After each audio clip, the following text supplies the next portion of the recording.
สบายดีพี่น้องป้องปายเมิร์ดสุขุสุคนเนาะวันนี้บ่พรสิมาเว้าเรื่องสาวต่างชาติคนหนึ่งเนาะเพิ่นมาอยู่ประเทศลาวเนาะเพิ่นก็ได้ออกมาอัดคลิปว่าประเทศลาวเป็นประเทศที่ปลอดภัยที่สุดเนาะในอาเซียนแล้วก็ปลอดภัยกว่าประเทศไทยแล้วก็กัมพูชาเนาะเพิ่นได้เว้าจังซี่แหละเนาะผู้พี่น้องเดี๋ยวบ่พรสิเปิดคลิปให้เบิ่งแล้วก็มาออกคำคิดคำเห็นนำกันเนาะพ่อแม่พี่น้องอันตรายได้อยู่แล้วผู้ใดบอกว่าและอันนี้มาจากไสเพราะว่าเป็นทั่วจริงประเทศเราเป็นประเทศที่สุดมีความปลอดภัยอยู่โลกอยู่อาเซียนอันนี้ค่อยบอกได้ว่าค่อยฮู้เพราะว่าทุกประเทศอยู่อาเซียนบ่มีความปลอดภัยแต่ว่าประเทศเราเป็นประเทศที่สุดมีความปลอดภัยอันนี้ค่อยฮู้โอเคประเทศไทยและประเทศกัมพูชาเป็นประเทศอันตรายสำหรับผู้หญิงโอเคสมมุตินั่นแหละพ่อแม่พี่น้องนั่นก็เป็นคลิปจากสาวต่างชาติเนาะมาพรอยากบอกนะนี่เนาะเจ้าอย่าว่าประเทศลาวเป็นประเทศที่ปลอดภัยที่สุดเนาะอยู่ประเทศลาวนี่ถ้ามันเกิดเหตุเกิดหยังนี่บ่มีไผช่วยเฮาได้เด้อพ่อแม่พี่น้องเนาะถ้าเจ้าไปเล่นกลางคืนเนาะโดนวัยรุ่นหรือว่าโดนโจรโดนพวกลักจี้ขโมยเล็กขโมยน้อยนี่มันอันตรายเนาะพ่อแม่พี่น้องซึ่งบ่มีกล้องวงจรเนาะ1มาแล้วก็ถ้าเฮาไปโดนเนาะคนที่มีชื่อมีเสียงเนี่ยจักหน่อยนึงนี่แฮ่งยากมีเงินมีหยังแน่เนาะทุกคนเฮาบ่สามารถไปดำเนินคดีเขาเจ้าได้เนาะแล้วก็ช่วงนี้อยู่ประเทศลาวเนาะทุกคนมันมีขี้ยาเนาะกลางคืนแห้งเป็นตาย้านเนาะถ้าเจ้าพลาดขึ้นมามื้อใดนี่มันบ่มีไผช่วยเจ้าได้เนาะบ่คืออยู่ไทยได้อยู่ไทยดีจังไดมันมีกล้องมีหยังเนาะนี่ก็คือข้อดีอยู่ไทยเนาะถามว่าทุกที่มันอันตรายคือกันหมดทุกคนแต่ว่าเฮาก็ต้องเซฟตี้ตัวเองนำเนาะบ่แม่นสิออกมาว่าประเทศลาวนี่ปลอดภัยที่สุดแล้วก็บอกว่าประเทศไทยนี่อันตรายที่สุดหรือว่าประเทศอื่นอันตรายที่สุดเนาะถ้าเฮาเป็นคนเที่ยวกลางค่ำกลางคืนนี่มันก็อันตรายแล้วก็ยิ่งอยู่ประเทศลาวนี่ยิ่งอันตรายเพราะว่าถ้ากลางค่ำกลางคืนนี่มันบ่ค่อยมีคนแถมยังบ่มีกล้องบ่มีหยังเนาะทุกคนถ้าเกิดเหตุลักจี้ลักหยังนี่แหละอันตรายเนาะคืออยู่เวียงจันทน์ล่าสุดนี่ทุกคนมีวัยรุ่นเนาะเอาเสือกมาเด้งเนาะทุกคนเนาะเด้งแล้วก็ไว้ให้คนขับรถขับหยังมาถ้าแบบว่ามาโดนมารถล้มรถหยังเขาก็สิปุ้นเนาะพ่อแม่พี่น้องแล้วก็สิตามตัวบ่ทันอีกเพราะว่ามันติดตามข้อมูลบ่ได้เนาะนั่นแหละปัญหามันอยู่ในนี่เนาะพ่อแม่พี่น้องแล้วก็ถ้าเฮาไปแจ้งความเขาเจ้าก็บ่จักแนวตามแล้วก็เขาเจ้าก็ยากเลยทุกคนเลยเนาะบ่คืออยู่ไทยได้ถ้าอยู่ไทยถ้าเจ้าเป็นคนต่างประเทศหรือเป็นนักท่องเที่ยวมาอยู่นี่เนาะถ้าเจ้าเกิดเหตุเกิดหยังไปแจ้งหรือไปหยังทำเป็นข่าวเป็นหยังนี่เขาเจ้าสิตามตัวให้เจ้าแป๊บเดียวเลยได้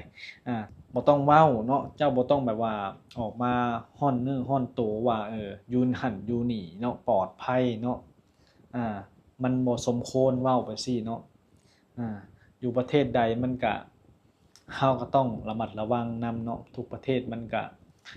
มีโจรมีหยังคือกันหมดแต่ว่าในมุมมองหมอพรนี่ประเทศไทยนี่คือดีที่สุดเนาะเพราะว่า1มาตำรวจอยู่ประเทศไทยนี่เก่งเนาะทุกคนเก่งแล้วก็มีกล้องวงจรทุกทิศทุกมุมเนาะถ้าเจ้าไปเฮ็ดผิดเฮ็ดหยังเจ้าหนีบ่รอดอยู่ไทยนี่เจ้าหนีบ่รอดเนาะตำรวจอยู่ไทยนี่ถ้าเขาตามให้เจ้านี่บ่เกินอาทิตย์หนึ่งเนาะได้ตัวคนร้ายโลดนี่คือข้อดีเนาะเห็นบ่ข่าวดังๆนี่ยังหลายๆอย่างตำรวจอยู่ไทยนี่เพิ่นตามแป๊บเดียวเท่านั้นได้เนาะแป๊บเดียวเพิ่นได้ไปทันฮอดอยู่ห้องไปล็อกคออยู่ห้องโลดอยู่ลาวนี่ยากเด้อพ่อแม่พี่น้องเนาะหนีเข้าป่าแล้วก็แล้วเนาะยิ่งไปเจอแบบคนที่แบบว่าเป็นผู้หลักผู้ใหญ่ในพื้นที่หยังหั่นเนี่ยเฮาแฮ่งสามารถเฮ็ดหยังเขาบ่ได้เนาะถ้าเขามาปล้นหรือว่ามา ข่มขืนหยังเฮานี่เจ้าสิไปแจ้งความจังได๋ยิ่งถ้าเป็นเจ้าต่างชาติเนาะไปร้องทุกข์อยู่ไสเนาะบ่คืออยู่ไทยเนาะถ้าอยู่ไทยนี่ไปหาคนดีๆที่เขาช่วยเหลือเนาะมูลนิธิให้การช่วยเหลือเนาะ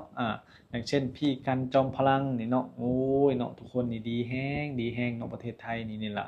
บ่พรจึง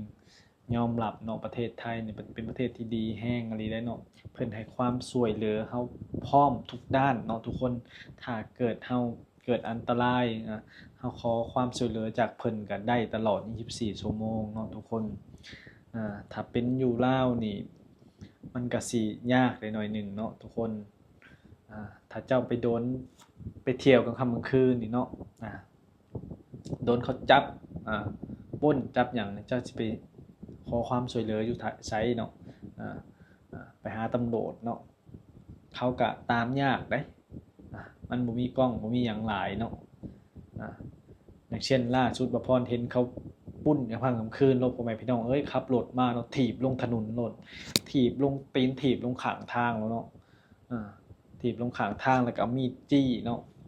ชิงทองเนาะชิงกระเป๋าเนาะเบิดไปในสอยในมือในแขนเราเราห้องไห้ไปแจ้งความมันก็ตามบ่ได้เนาะพ่อแม่พี่น้องถ้าเป็นแบบนอกๆแต่จักหน่อยนึงแฮงยากขนาดในเมืองยังยากพ่อแม่พี่น้องบ่คืออยู่ไทยได้กล้องเพิ่นติดทุกมุมเนาะเจ้าสิหนีไปไสเนาะเจ้าสิแล่นไปถนนเห็นใดตำรวจทหารเขาเจ้าก็ตามได้เนาะเจ้าหนีบ่รอดเนาะพ่อแม่พี่น้องนี่แหละประเทศที่ความแตกต่างกันเนาะทุกคนเพราะฉะนั้นคือเราออกมาเว้าจังซี่เรายังบ่ได้มาสัมผัสประเทศไทยเนาะเพิ่นอาจจะเคยไปเฉพาะประเทศลาวเนาะเพิ่นก็เลยออกมาเว้าว่าประเทศลาวเป็นประเทศที่ปลอดภัยที่สุดเนาะทุกวันนี้ขี้ยาแฮงหลายพ่อแม่พี่น้องเด็กน้อยแถวบ้านก็ยังเป็นตาย้านทุกวันนี้ประเทศลาวเด็กน้อยมันเล่นยาหลายแท้โอ้ต้องกลับไปนี่เด็กน้อยอยู่บ้านบ่พอนี่เนาะการเรียนการศึกษาก็เรียนออกมาป .2 ป .3 ก็ออกมาหมดเลยเนาะออกมาเป็นคนเกเรไปซั่นได้เพิ่นก็ยังเว้าว่าประเทศลาวเป็น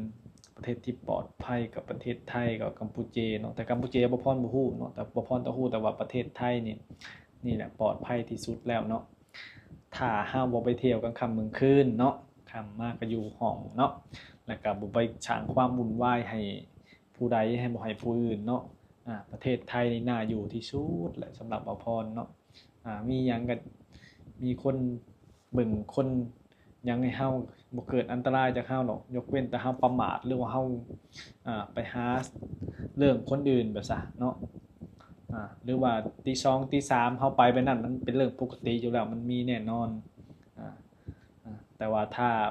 บ่เกินเลยก็บ่ค่อยสิเป็นหยังเนาะอยู่ไทยนี่ถือว่าปลอดภัยแฮงเนาะนี่แหละบ่พรกับมีความคิดความเห็นเท่านี้แหละทุกคนคิดว่าแนวใดสำหรับสาวต่างชาติที่เพิ่นออกมาว่าประเทศไทยเป็นประเทศที่บ่ปลอดภัยก็สามารถออกความคิดความเห็นเนาะเม้นมาพูดคุยกันได้เนาะพ่อแม่พี่น้อง